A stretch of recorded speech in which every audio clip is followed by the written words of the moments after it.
अस्सलाम वालेकुम student, welcome to my channel discover education.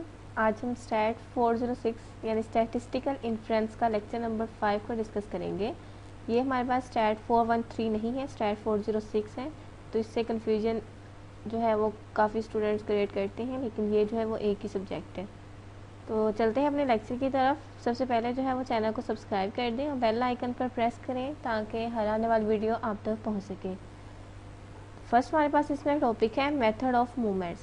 Students, पहले हमने जो है पिछले लेक्चर में लीस्ट मेथड पढ़ा था, लाइक्लीहुड मेथड्स। ओके, एक बार मैं आपको रिवाइज करवा देती हूँ। हमने जो है वो मेथड को डिस्कस किया था और उसकी रिलेटेड एग्जांपल की थी, जो कि था मैक्सिमम लाइक्लीहुड एस्टिमेशन मेथड। ठीक है, और अब हमने इसको डिस्कस करना है मेथड ऑफ मूवमेंट्स। ठीक है, मेथड ऑफ मूवमेंट्स बेसिकली होता है क्या है, इसका जो है इंट्रो मैं आपको वैसे ही अपनी वर्डिंग में बता देती हूँ।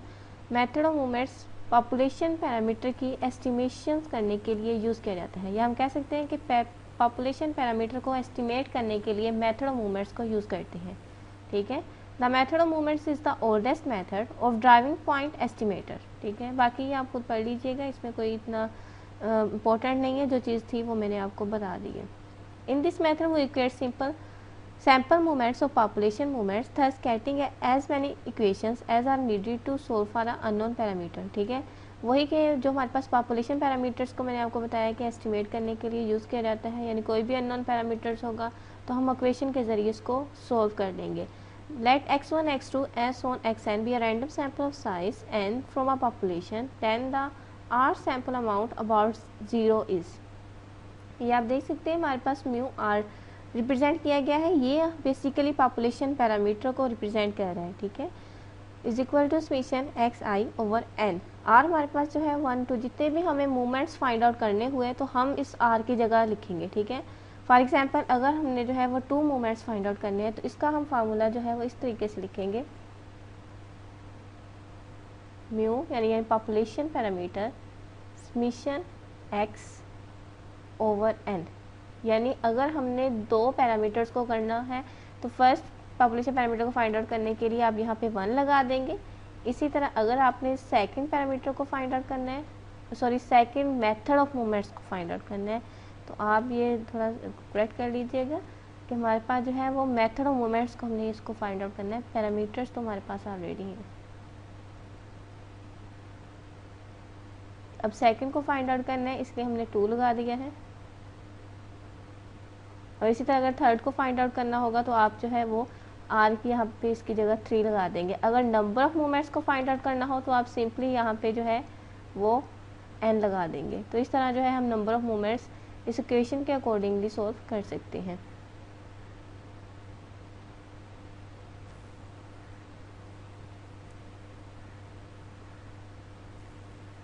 अब इससे रिलेटेड एक एग्जांपल करते हैं जिससे आपको इसकी ज़्यादा अच्छे से समझ आ जाएगी। The probability density functions of the given uniform distribution is, ये हमारे पास यूनिफॉर्म डिस्ट्रीब्यूशन है, तो आपने जो है एग्जांपल को सबसे पहले अच्छे तरीके से पढ़ना है, क्योंकि यूनिफॉर्म डिस्ट्रीब्यूशन है तो इसका मतलब है कि हमारे पास इस एग्जाम्पल में एक ही पैरामीटर होगा। F of x is equal to 1 over theta, 0 less than है, एक्स लेस देन है, इक्वल है थीटा के। ठीक है, तो ये 1 ओवर थीटा यानी एक ही पैरामीटर दिया गया है, इसको हमने इक्वेशन के अकॉर्डिंगली ही सोल्व करना है। Then find an estimate of theta by the method of movements. ठीक है, अब जरा हम इसके सॉल्यूशन की तरफ चलते हैं। सॉरी, ये देखें, ये स्टूडेंट्स देखिए हमने फार्मूला स्टडी किया था मेथड ऑफ मूवमेंट्स का। Population mean is equal to, population ही हमारे पास सैंपल को रिप्रेजेंट करता है, ठीक है, ओवर एन। अब देखिए ये सैंपल समेशन एक्स जो है हम स्टार्ट से पढ़ते आए हैं कि सैंपल को रिप्रेजेंट करता है, कि ये नई चीज़ नहीं है, तो आप लोग जो है वो कंफ्यूज ना हो जाए यहाँ से। अब हमने अगर पॉपुलेशन मूवमेंट इससे फाइंड आउट करना हो, ठीक है, तो हम इसकी फर्दर यहाँ से एक्सपेक्टेशंस निकालेंगे। ठीक है, अगर हमने एक मूवमेंट फाइंड आउट करना होगा तो वो एक्सपेक्टेशंस 1 होंगे, अगर 2 तो एक्सपेक्टेशन 2 होंगे। तो इस तरह जो है जितना भी हमने फाइंड आउट करना होगा तो उतनी एक्सपेक्टेशंस होंगी। ये मैंने अभी आपको जो है वो रफ पे करके भी बताया था। तो स्टूडेंट्स, हमारे पास अगर हम इस पर एक्सपेक्टेशंस अप्लाई करते हैं तो ये इसके इक्वल होता है इंटीग्रेशन माइनस इन्फिनिटी से इन्फिनिटी तक F of x D x. ठीक है, तो हमने इंटीग्रेट करना है, x हमारे पास फैक्टर आ जाएगा और f ऑफ x 1/θ। यहाँ से हमने जो है हमारे पास क्वेश्चन है, ये देखिए 1/θ, ठीक है। तो अब हमने सिंपली क्या करना है, 1/θ को इंटीग्रेट करना है। और स्टूडेंट्स देखिए -∞ से इन्फिनिटी तक इसकी लिमिट दी गई है, तो जो कि हम 0 से थीटा तक अप्लाई करेंगे। अभी हमने मेथड ऑफ मूवमेंट्स में स्टडी किया था, मैं साथ साथ आपको रिवाइज भी करवाती रहती हूँ ताकि आपकी कॉन्सेप्ट्स क्लियर रहें। यहाँ पे अभी हमने पढ़ा था let x1 x2 as on xn be a random sample of a size n from a population then the earth sample moment about 0, ठीक है, 0 के अबाउट हो। तो इस वजह से हमने जो है वो 0 से थीटा तक इसकी जो है वो इन्फिनिटी को कैंसिल करके इतना इसकी लिमिट अप्लाई की है। x सेम एज आ जाएगा 1/θ। इस पर आप जब लिमिट अप्लाई करेंगे तो 1/θ बाहर निकाल दिया और x जो है इसे इंटीग्रेट करेंगे। सबसे पहले आपने इंटीग्रेशन करनी है, x की इंटीग्रेशन x²/2 हो जाएगी। ये आप स्टार्ट से करते आए हैं कि इसकी पावर में एक ऐड होगा और एक जो है वो डिवाइड में इसमें प्लस हो जाएगा। तो फिर जो है थीटा और 0 आ जाएगा 1/2θ, यानी ये 2 बाहर आ गया और ये x² अंदर चला गया, ठीक है। और नेक्स्ट स्टेप में क्या करेंगे, सिंपली हमने इसमें जो हमारे पास आई है लिमिट वो अप्लाई कर देंगे, ठीक है। 1/2θ है और इसकी लिमिट्स जो है वो थीटा से 0 तक है, ये अप्लाई किया है तो θ/2 हो जाएगा। k की वैल्यू हमारे पास θ/2 हो, सॉरी इसकी पॉपुलेशन जो हमारे पास मूवमेंट है ये म्यू है, k नहीं है। तो आप थोड़ा सा यहाँ से ना क्लैरिटी नहीं है, इस वजह से कंफ्यूज हो सकते हैं। तो पॉपुलेशन मूवमेंट की वैल्यू θ/2 आ जाएगी। फ्रॉम वन इक्वेशन आपने क्या करना है, सिंपली इसको फर्स्ट इक्वेशन में पुट कर देना है जो कि हमारे पास है μ1 = समीशन x/n। अब समीशन x/n है और म्यू हमारे पास θ/2 के इक्वल है, ऐसे ही है तो ये बराबर रख दिया। अब θ = ये यहाँ पे आके 2 डिवाइड में हो जाएगा, तो ये इसका फाइनल इसका रिजल्ट आ गया, ठीक है, 2 समीशन x/n आ जाएगा, ठीक है। आई होप इस एग्जाम्पल की आपको समझ आ गई होगी। अब ज़रा हम नेक्स्ट देखते हैं, हमारे पास नेक्स्ट इन्होंने क्या बताया है।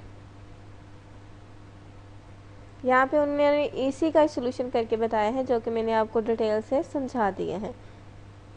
अब students methods of movements, method of least square आ जाता है हमारे पास, ठीक है। सेकंड स्टेप में मेथड ऑफ लीस्ट स्क्वायर्स है। इसमें कहा है इन लीस्ट स्क्वायर LS को इसकी जो है वो एब्रीवेशन है estimation. The unknown values of the parameters in the regression functions are estimated by finding the numerical values, ठीक है। इस पैरामीटर के ज़रिए हम जो है वो रिग्रेशन फंक्शंस को फाइंड आउट कर सकते हैं, ठीक है। अननोन न्यूमेरिकल वैल्यूज़ को फाइंड आउट कर सकते हैं, ठीक है। इस तरह जो है ये जस्ट आप एक बार रीड कर लीजिएगा, जो मैंने इसमें बातें बताई हैं यही इसमें इंपॉर्टेंट है। बाकी इसको हम रिग्रेशन एनालिसिस को जब हम डिस्कस करेंगे तो इसकी डिटेल वहाँ पे हम पढ़ेंगे, ठीक है। यहाँ पे उन्होंने बताया है कि रिग्रेशन एनालिसिस कोर्स में जो है इसका आपके पास डिटेल है। बाकी आपने सिर्फ इतनी बात याद रखनी है कि मेथड ऑफ लीस्ट स्क्वायर जो है वो न्यूमेरिकल वैल्यूज़ को फाइंड करने के लिए यूज़ किया जाता है और रिग्रेशन फंक्शन को एस्टिमेट करने के लिए। नेक्स्ट हमारे पास आ जाती है एग्जाम्पल नंबर 2, ठीक है। ये भी बहुत ज़्यादा इजी एग्जाम्पल है, इसका मैं प्रोसीजर बता देती हूँ। फिर नेक्स्ट एग्जाम्पल थोड़ी चेंजेस हैं तो वो मैं आपको करूँ दिखाऊंगी, बताऊंगी कि कैसे करनी है, क्योंकि इस तरह वीडियो लेंथी हो जाती है और एक ही चीज़ बार बार रिपीट वैसे ही होती है। तो आप खुद कोशिश किया करें, समझने के बाद खुद करें। Let x1, x2, x3 as on xn be a random sample from a Poisson distribution। इस पर हमने Poisson distribution अप्लाई करनी है। ये हमने एग्जाम्पल जो है वो थर्ड, पहले हमने आई थिंक 2 बार इसकी एग्जाम्पल किया है, अब तीसरी मरतबा हम कर रहे हैं। तो इसका जो है Poisson डिस्ट्रीब्यूशन की आपको इक्वेशन तो याद होगी, ठीक है। With parameter lambda find a method of movements estimator of lambda. आपने मेथड ऑफ मूवमेंट्स जो है वो लैम्डा पर जो है वो अप्लाई करना है। जो है हमारे पास मैक्सिमाइज लाइक्लीहुड मेथड था उसमें भी आपने जो है वो इसमें लैम्डा पर अप्लाई करते हुए इसका Poisson डिस्ट्रीब्यूशन जो है वो इसके अकॉर्डिंगली सोल्व किया था। तो इसका मैं थोड़ा ओवरव्यू दे देती हूँ। आपने सिंपली क्या करना है,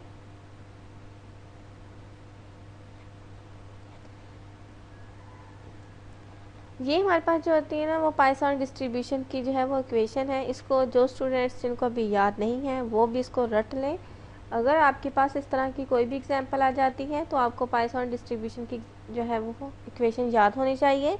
इसी तरह जब आपके पास जो है वो कोई भी मेथड देता है, ठीक है, जिस तरह आपने लास्ट लेक्चर में लाइक्लीहुड मेथड को डिस्कस किया था, तो उसकी इक्वेशंस को आपने साथ उसको रख के कंपेयर करके उसका फाइनल रिजल्ट निकालना है। अब हमारे पास मेथड ऑफ मूवमेंट है तो हम मेथड ऑफ मूवमेंट की इक्वेशन को लेंगे, ठीक है। तो आपने वो ले लेनी है, मेथड ऑफ मूवमेंट की इक्वेशन ले लेनी है। मेथड ऑफ मूवमेंट्स की इक्वेशन अभी हमने पढ़ी थी कि पॉपुलेशन हमारे पास mean is equal to summation X R over N, और यहाँ से हमने एक्सपेक्टेशन वैल्यू निकाली थी वो क्योंकि पॉपुलेशन हमने मूवमेंट निकालना था इसलिए हम उस पर एक्सपेक्टेशन भी अप्लाई करते हैं। तो स्टूडेंट्स ये आपने याद रखना है, जब भी पॉपुलेशन मूवमेंट आ जाए तो आपने उसका फार्मूला अप्लाई करने के बाद उसमें जो है वो एक्सपेक्टेशंस जो है वो अप्लाई करनी है, तो फर्दर उसको जो है वो सॉल्व करना है, ठीक है। तो आप इसको कंपेयर करेंगे और कंपेयर करने के बाद आपके पास इसका फाइनल आंसर आ जाएगा। तो ये आप खुद ट्राई कीजिएगा। नेक्स्ट हमारे पास आ जाती है एग्जाम्पल नंबर 3। ये मैं आपको करवा देती हूँ। इसमें हमारे पास नॉर्मल डिस्ट्रीब्यूशन है। Let x1, x2, x3 as on xn be a random sample from a normal distribution with mean and variance. Find the method of movements, estimator of the parameters mu and sigma square. ये भी students example same as एक ही हैं, चलती आ रही हैं, लेकिन इसमें difference सिर्फ ये है कि हमने जो हमारे पास रिक्वायरमेंट्स है, जिस तरह भी उन्होंने कहा है कि मेथड ऑफ मूवमेंट्स फाइंड आपने करना है, तो इसकी इक्वेशन हमने पुट करनी है, प्रोसीजर वही चलता आएगा। देखिए स्टूडेंट्स, इसमें हमने मेथड ऑफ मूवमेंट्स को फाइंड आउट करना है। हमारे पास दो पैरामीटर्स दिए गए हैं, म्यू और सिग्मा स्क्वायर। तो इस चीज़ को आपने याद रखना है कि कितने पैरामीटर्स हैं, हमने उसके अकॉर्डिंगली ही यानी मेथड ऑफ मूवमेंट्स के अकॉर्डिंग इसको सॉल्व करना है। तो चलते हैं ज़रा इसके सोल्यूशन की तरफ, जल्दी से इसको भी हम सॉल्व कर लेते हैं बहुत ज़्यादा ईजी मेथड से। देखिए आप देख सकते हैं हमारे पास जो है वो μ1 यहाँ पे शो कर रहा है समेशन एक्स ओवर एन। ये इसका फार्मूला हमने मेथड ऑफ मूवमेंट का पढ़ा है, हमारे पास ये है। और अगर हमारे पास दो पैरामीटर्स हो तो मैंने आपको बताया था कि हम उसको जो है यहाँ पे r रिप्रेजेंट होता है, तो r की जगह अगर एक होगा तो 1 आ जाएगा, अगर दो पैरामीटर यूज़ करने होंगे तो 2 आ जाएगा। सबसे पहले आपने ये काम करना है, यानी μ2 bar is equal to summation x square over N, ठीक है। और हमने जो है ये पीछे स्टार्ट से लेक्चर से पढ़ते आए हैं कि म्यू जो है वो इक्वल होता है एक्सपेक्टेड वैल्यू के, एक्सपेक्टेशन के, ठीक है। तो ये हमने लिख लिया। पहले आपने ये दो क्वेश्चंस बनानी है, उनको नेम दे देने हैं, ठीक है। अब ये हमारे पास एक्सपेक्टेड वैल्यू के इक्वल होता है, हम कह सकते हैं एक्सपेक्टेशंस के। जो स्टूडेंट्स एक सीक्वेंस के साथ मेरे लेक्चर्स लेते आ रहे हैं उनको बहुत अच्छे से इस चीज़ की समझ होगी कि ये जो है वो किस तरह इक्वल है, क्योंकि मैंने ये लास्ट लेक्चर्स में बहुत अच्छे से समझाया है।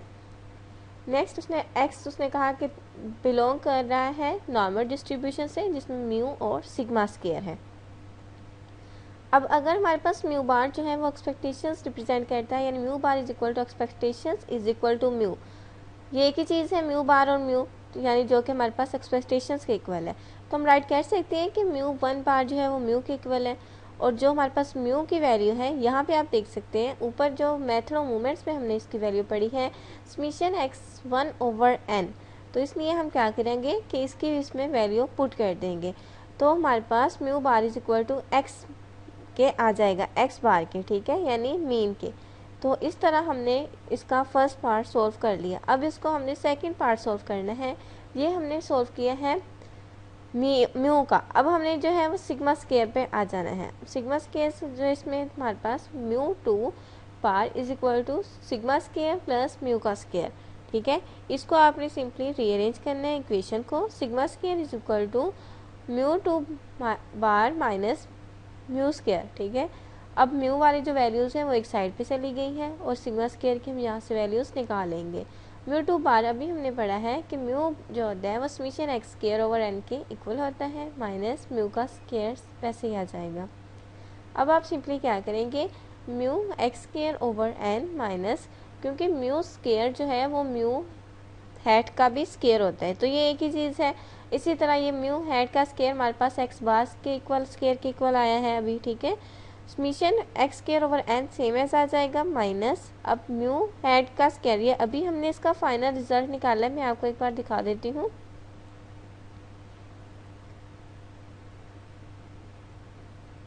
ये देखें हमारे पास म्यू हैट जो है वो इक्वल एक्स बार क्या है, तो हम इसकी वैल्यू म्यू हैट की जो है उसमें पुट कर देंगे। अगर म्यू हैट एक्स बार के इक्वल है तो अगर म्यू स्केयर होगा तो हमारे पास एक्स बार का स्केयर बन जाएगा। देखिए स्टूडेंट्स, ये हमारे पास एक्स बार का स्केयर हो गया।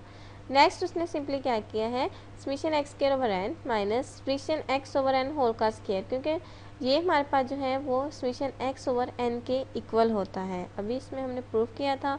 और स्केयर, जब हम इसका स्केयर ओपन करेंगे summation x square over n square होगा और फिर इस जो है इसका ये फाइनल रिजल्ट आ गया। यानी ये हमारे पास जो है वो मेथड ऑफ मूवमेंट्स के ज़रिए हमने इसका जो है एस्टिमेटर फाइंड आउट कर लिया है पैरामीटर्स का, म्यू और सिग्मा स्क्वायर, ठीक है, नॉर्मल डिस्ट्रीब्यूशन के ज़रिए। तो ये जो है वो एक सिंपल सा इसका सोल्यूशन था। नेक्स्ट एग्जांपल्स हमारे पास है, ये हमने जो है मैं पिछले लेक्चर्स में भी डिस्कस की थी, लेकिन वो था हमारे पास मैक्सिमाइज लाइक्लीहुड मेथड। ये हमारे पास मेथड ऑफ मूवमेंट्स है, सिर्फ इतनी चेंज है, आपने इसमें मेथड ऑफ मूवमेंट्स की इक्वेशंस के इक्वल पुट करके सॉल्व करना है। इससे वीडियो लेंथी काफ़ी हो जाती है और नेक्स्ट पे ये दोनों एग्जांपल्स आप लोग खुद करेंगे। स्टूडेंट्स, अब हमारे पास टॉपिक है लेवल ऑफ कॉन्फिडेंस, इसको हमने डिस्कस करना है। सबसे पहले लेवल ऑफ कॉन्फिडेंस को समझने के लिए हम अपने प्रीवियस लेक्चर रिव्यू कर लेते हैं। देखिए स्टूडेंट्स, हमारे पास लेक्चर नंबर 1 में हमने जो है वो एस्टिमेट्स की टाइप्स पढ़ी थी। एक हमारे पास था पॉइंट एस्टिमेट और दूसरा हमारे पास था इंटरवल एस्टिमेट, ठीक है। ये हमारे पास एस्टिमेट्स की टाइप थी। ज़रा हम थोड़ा पीछे जाते हैं, देखें, मैं आपको एक बार दिखा देती हूँ। ये देखें, पॉइंट एस्टिमेट है और इंटरवल एस्टिमेट है। ये हमारे पास जो है वो एस्टिमेट्स की टाइप्स थी। पॉइंट एस्टिमेट बेसिकली होता क्या है, a point estimate is a single numerical value used to estimate the corresponding population parameter, ठीक है। इसमें हमारे पास सिंगल कोई भी एक फिक्स वैल्यू दी जाती है, ठीक है। पैरामीटर कोई भी एक फिक्स में होता है, लेकिन इंटरवल में हमारे पास रेंज में होती है। An interval estimate consist of two numerical values defining a range of values, ठीक है। इसमें स्पेसिफाइड कोई जो है वो एक स्पेसिफाई नहीं किया जाता, लेकिन इसमें रेंज होती है।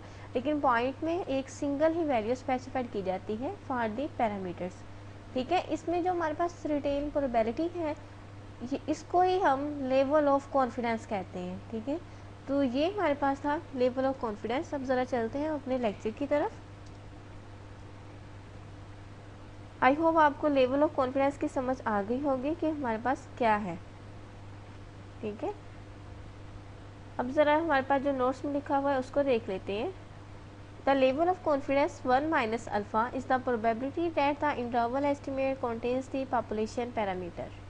अब स्टूडेंट्स, तो इसमें मेन पॉइंट्स है, मैं आपको जस्ट वो बता देती हूँ। इसमें आपने याद रखना है कि लेवल ऑफ कॉन्फिडेंस को 1 माइनस अल्फा से डिनोट किया जाता है, ठीक है। ये आपको एक कर्व नज़र आ रही होगी और जो दरमियान में पिंक एरिया शेडेड एरिया है, ये आपको जो है वो नज़र आ रहा होगा। ये रिप्रेजेंट करता है पॉपुलेशन प्रोबेबिलिटी पैरामीटर को, ठीक है। जो प्रोबेबिलिटी पॉपुलेशन पैरामीटर है, ये शेडेड एरिया उसको रिप्रेजेंट कर रहा है। और इसके जो लॉन्ग अल्फ़ा बाई 2, ये हमारे पास जो है वो शेडेड एरिया नहीं है, ठीक है। यहाँ पे हमारे पास जो z minus z alpha by 2 है, ये क्रिटिकल वैल्यूज़ को रिप्रेजेंट कर रहा है, ठीक है। तो ये स्टूडेंट्स आप अच्छे से देख लें, और मैंने आपको बता दिया है कि कौन सी चीज़ किसको रिप्रेजेंट कर रही है, क्योंकि इस टेबल इसको यूज़ करते हुए और एक टेबल होगा उसको यूज़ करते हुए हमने नेक्स्ट एग्जाम्पल्स को सॉल्व करना है। Use the standard normal table to find the corresponding z scores, ठीक है। The remaining area in details is alpha by 2। ये अल्फ़ा बाई 2 का भी जो है वो इस्तेमाल होगा, जो कि अनशेडेड एरिया है, जो कि हमारे पास विथन द रेंज नहीं है। इसमें वो वाली जो है वो पैरामीटर्स आएंगे, या हम कह सकते हैं कि वो वाली अपनी वर्डिंग में वैल्यूज़ आएंगी जो कि हमारे पास एक रेंज में होंगी शेडेड एरिया में, ठीक है। नेक्स्ट है हमारे पास कॉमन लेवल ऑफ कॉन्फिडेंस, यानी कॉमनली जो है वो maximum level of confidence 90 use किया जाता है, ठीक है।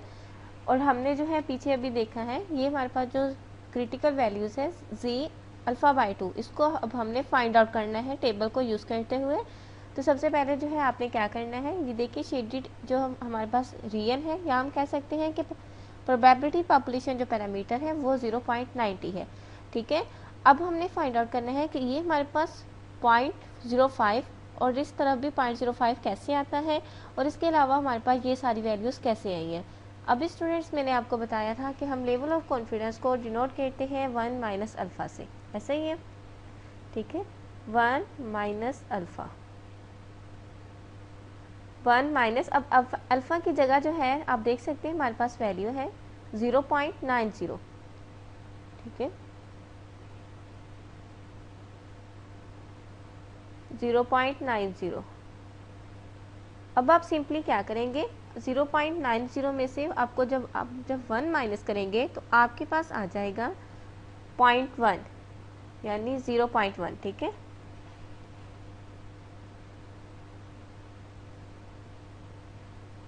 ये हमारे पास वैल्यू आ गई है अल्फ़ा की, ठीक है, लेकिन हमने फाइंड आउट करना था क्रिटिकल वैल्यूज अल्फ़ा बाय 2, क्यों ये आपके फार्मूला में है शामिल, ठीक है, ये आपने बात याद रखनी है। जहाँ पे भी आपने अल्फ़ा की वैल्यू फाइंड आउट करनी हो वहाँ पे आपने क्रिटिकल वैल्यूज अल्फ़ा बाय 2 की भी फाइंड आउट करनी है। अब 0.1 को अगर हम डिवाइड करते हैं 2 के साथ,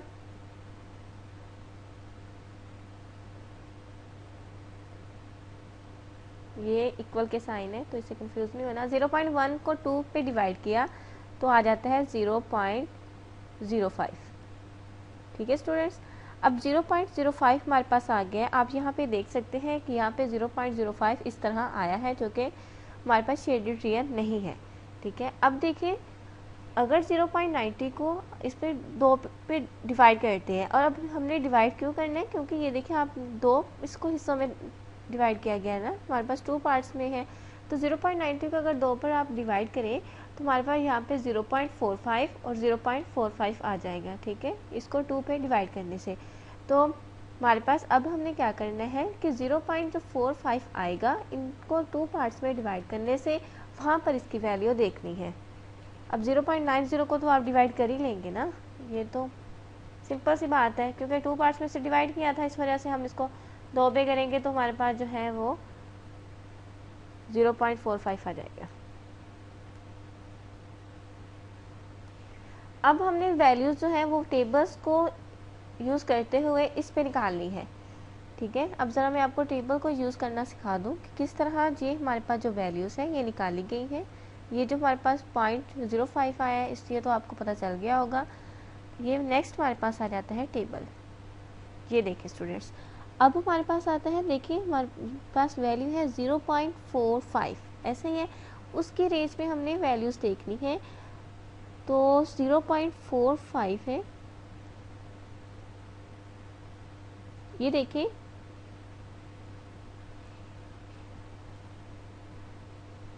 ये 0.449 आ जाएगा, क्योंकि ये राउंड ऑफ होगा तो 0.45 बन जाएगा। इसी तरह ये हमारे पास 0.450, तो ये जो हमारे पास ये वैल्यू है ये इसके कोरोस्पेंडिंग है, इसलिए हम इसको यूज़ करेंगे। इन दोनों वैल्यूज़ को आपने जो है देखना है कि कौन से है, 0.04 में है और ये 5 में है, ठीक है। और यहाँ से आप देख सकते हैं 1.6, तो आपने सिंपली कैसे लिखेंगे 1.6, और किस में ये है 4 और 5 में, इसलिए लिखेंगे 1.645।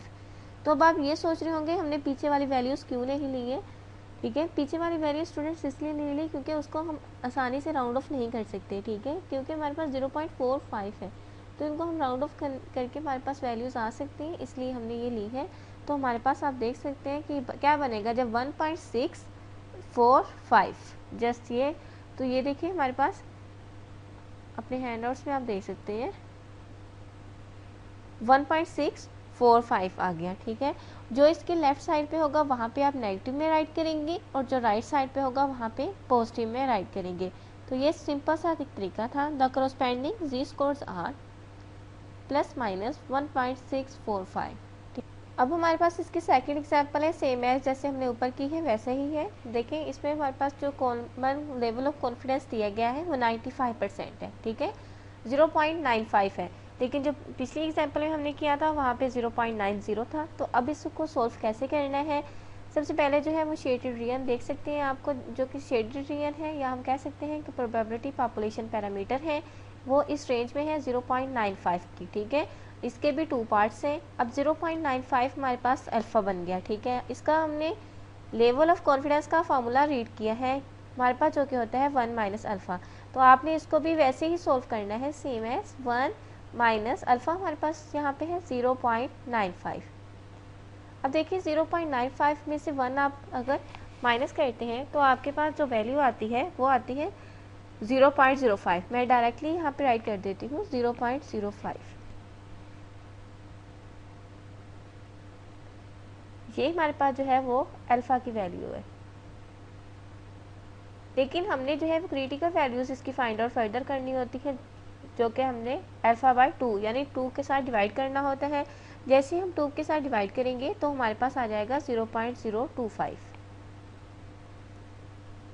क्योंकि अल्फ़ा बाय 2 होता है ना, और इस वजह से हम सिंपली क्या करेंगे 0.05 को डिवाइड करेंगे 2 के साथ,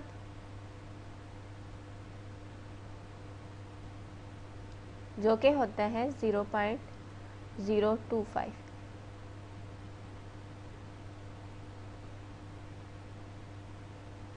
ठीक है, अब यहाँ पे अपने हैंडआउट्स में आप लोग देख सकते हैं इसका जो शेडेड एरिया नहीं है उसमें 0.025 इस तरह आ जाता है। या आप कह सकते हैं कि ये अल्फ़ा बाय 2 जो हमारे पास क्रिटिकल वैल्यूज़ थी इस तरह आ सकती हैं। अगर आप 0.95 को 2 पे डिवाइड करते हैं यानी 2 पार्ट्स में डिवाइड करते हैं तो आपके पास जो है ये 0.025 आता है। अब नेक्स्ट स्टूडेंट्स हमने क्या करना है, हमने इसमें वैल्यूज़ देखनी है कि 0.025 में कौन कौन सी वैल्यू जो है वो टेबल में हमारे पास आ रही हैं, जो कि हमारे पास ये इसके इक्वल होंगी। तो चलते हैं ज़रा टेबल की तरफ। ये हमारे पास टेबल है, इसमें आप देख सकते हैं यहाँ पर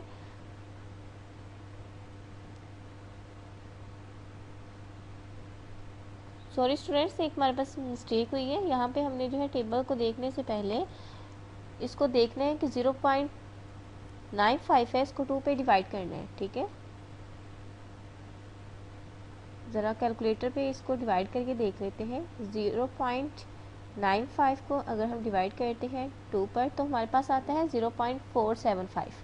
ठीक है, तो आप खुद भी इसको डिवाइड करके देखें, जब इसको 2 इक्वल पार्ट्स में हम डिवाइड करेंगे तो आता है 0.025। जो है हमने जो अभी सॉल्व किया है ये आपको समझ आ गई होगी कि किस तरह आया है। लेकिन जो 0.95 को हम डिवाइड करेंगे 2 इक्वल पार्ट्स में जो वैल्यूज़ आएंगी उसके अकॉर्डिंगली ही हमने टेबल में वैल्यूज़ को देखना होता है। ठीक है, तो 0.475 आया है। इसको अगर हम टेबल में देखें कि ये हमारे पास वैल्यू कहाँ पे शो हो रही है, तो यहाँ पे आप देख सकते हैं इसमें हमारे पास हमने ढूंढना है, ये देखिए स्टूडेंट्स हमारे पास 0.475 यहाँ पे उन्होंने जो है वो मेंशन किया है, यहाँ पर हमारे पास ये शो हो रहा है। और ये किस किस रेंज में शो हो रहा है वो हम देख लेते हैं। ये हमारे पास जो है वो 6 की रेंज में शो हो रहा है, और नेक्स्ट हमारे पास जो है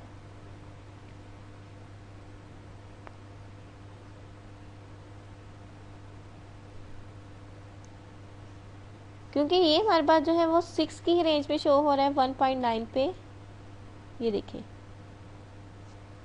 ये कम्प्लीटली वैसे ही आ रहा है। ऐसे ही हमने पिछले जो की थी एग्जाम्पल उसमें डिफरेंस ये था कि हमारे पास एग्जैक्ट वैल्यू नहीं आ रही थी, इस वजह से हमने 2 वैल्यूज़ को लेकर जो उसकी क्रॉसपेंडिंग थी वो हमने ली थी। लेकिन यहाँ पे हमारे पास एग्जैक्ट वैल्यू ही आ रही है 0.470, इसलिए हम एक ही वैल्यू को लेंगे।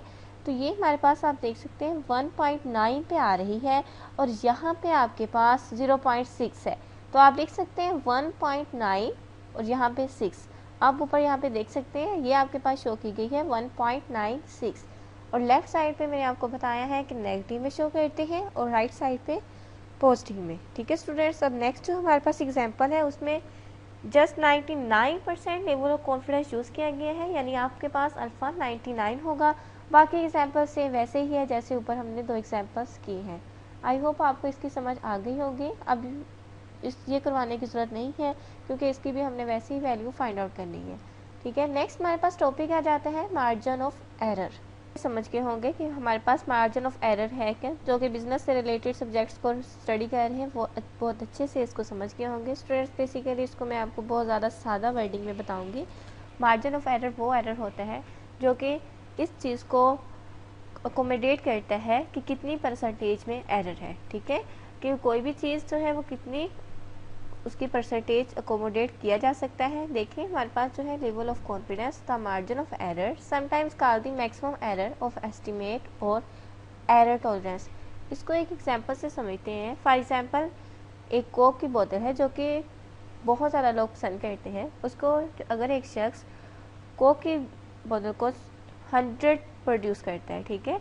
100 उसने कोक की बोतल्स प्रोड्यूस की हैं, उसमें उसने मार्जिन 5 का रखा है।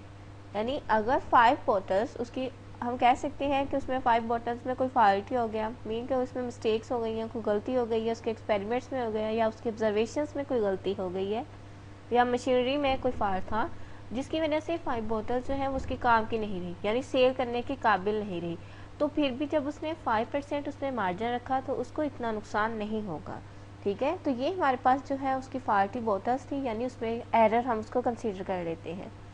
एक और एग्जाम्पल्स को इसको देख लेते हैं। फॉर एग्जांपल, अगर मेडिसिन पे कोई एक्सपेरिमेंट किया जाता है, मेडिसिन बनाई जाती हैं और वो 100 लोगों में चेक करनी है, तो हम, क्योंकि इसका मेडिसिन का जो एक्सपेरिमेंट है बहुत ज़्यादा सेंसिटिव होता है, जान हर किसी की कीमती होती है, इसलिए 5 लोगों में उसको जो है वो अगर किसी 5 भी मार्जिन नहीं रखा जा सकता, क्योंकि 5 लोगों की जान भी कीमती होती है। इस वजह से अगर उस किसी एक पे की भी जान को नुकसान पहुंचा दिया, उसके गलत एक्सपेरिमेंट्स की वजह से मेडिसिन नुकसान कर दिया, तो जो है वो बहुत ज़्यादा नुकसान में रहेगा।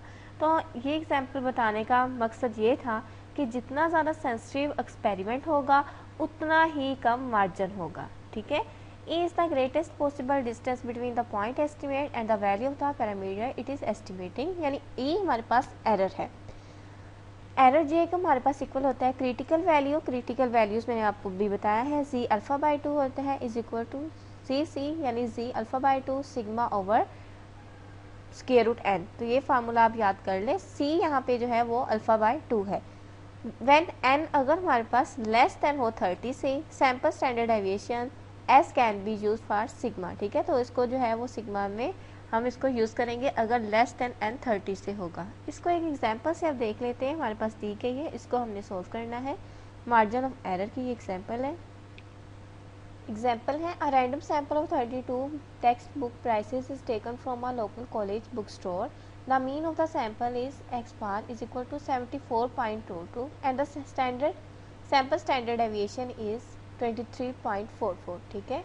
Use a 95% confidence level and find the margin of error for the mean price of our textbook in the bookstore, ठीक है। अब हमारे पास एक बुक स्टोर है, उसने बताना है कि अगर हमारे पास 32 टेक्स्ट बुक हो तो इनकी प्राइसेस कितनी होंगी, ठीक है। प्राइस कितनी होनी चाहिए, कॉन्फिडेंस जो हमारे पास लेवल है वो 95 दिया गया है।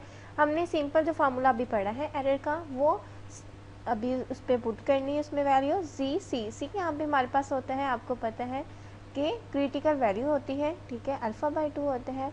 यहाँ पे हमारे पास sigma over square root N है। सिग्मा हमारे पास स्टैंडर्ड डेविएशन है, जो कि ये देखिए हमारे पास सैम्पल स्टैंडर्ड डेविएशन 23.44 है। लेकिन इसको हम जो है सी की वैल्यू आपको पता है किस तरह निकालते हैं, जी अल्फ़ा बाई 2 होता है, वो सारा आपने प्रोसीजर करना है, यानी 95% है। यहाँ पे मैं आपको बता देती हूँ करके एक बार, जिस तरह हमने पिछली एग्जांपल्स की थी ना ये वाली, वैसे ये सेम है। अब कॉन्फिडेंस इंटरवल जो है हमारे पास 95% है, इसको आप डिवाइड करेंगे 100 से तो वो हमारे पास बन जाएगा 0.95, ठीक है। ये देखिए ये वाली हमने जो की हुई है ना 0.025 इसका आता है, वैसे ही सेम है जिसको ये करना है, ठीक है। जब जैसे ही आप जी की वैल्यू निकाल लेंगे 1.96, मैंने आपको निकाल के बताया था कि फिर हमने टेबल में से देखी थी वैल्यू जो कि हमारे पास 1.96 आती थी। यहाँ पे हम देख लेते हैं जो कि 95 वाला हमारे पास क्वेश्चन था, ये देखें 1.96 ये वैल्यू हमने अभी निकाली हुई है, ठीक है।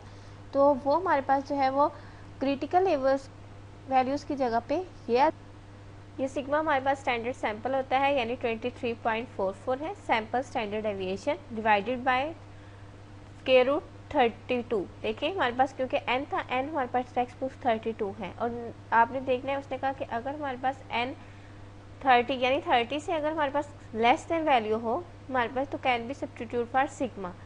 तो ये जो है वो 32 आ गया, आपने सिंप्लीफाई इसको करना है तो 8.12 वैल्यू आ जाएगी। यानी आप बुक्स जो हैं टेक्स्ट बुक अपने जब बुक स्टोर में 8 रुपये की सेल कर सकते हैं, ठीक है। We are 95 confident that the margin of error for the population mean all the textbooks in the bookstore is about 8.12, ठीक है। तो इतनी प्राइस में आप सेल कर सकते हैं। इनको सेव किया जा सकता है। तो ये हमारे पास एग्जांपल थी स्टूडेंट्स। नेक्स्ट जो हमारे पास टॉपिक है वो कॉन्फिडेंस इंटरवल्स के केस हैं, ठीक है। केस 1 है और केस 2 है, इसके साथ में एग्जांपल्स भी हैं और इसकी इंटरप्रिटेशन भी। तो इस तरह जो है लेक्चर हमारा काफ़ी लेंथी हो रहा है, इसको हम लेक्चर के सेकंड पार्ट में डिस्कस करेंगे। तो जल्दी से वीडियो को लाइक लाजमी कर दें। अगर कोई कन्फ्यूजन हो तो कमेंट बॉक्स में लाजमी बताइएगा और चैनल को सब्सक्राइब लाजमी कर दिया करें, ठीक है। आपके लिए अगर इतनी मेहनत की जाती है तो आप भी थोड़ा आउटपुट हम दे दिया करें। और एक बेल आइकन पर प्रेस करने से और चैनल को सब्सक्राइब करने से कुछ भी नहीं आपका बिगड़ता। तो जल्दी से जो है वो चैनल को सब्सक्राइब करते जाएं। मिलते हैं नेक्स्ट वीडियोस में, तब तक मुझे दीजिए इजाज़त। अल्लाह हाफिज़।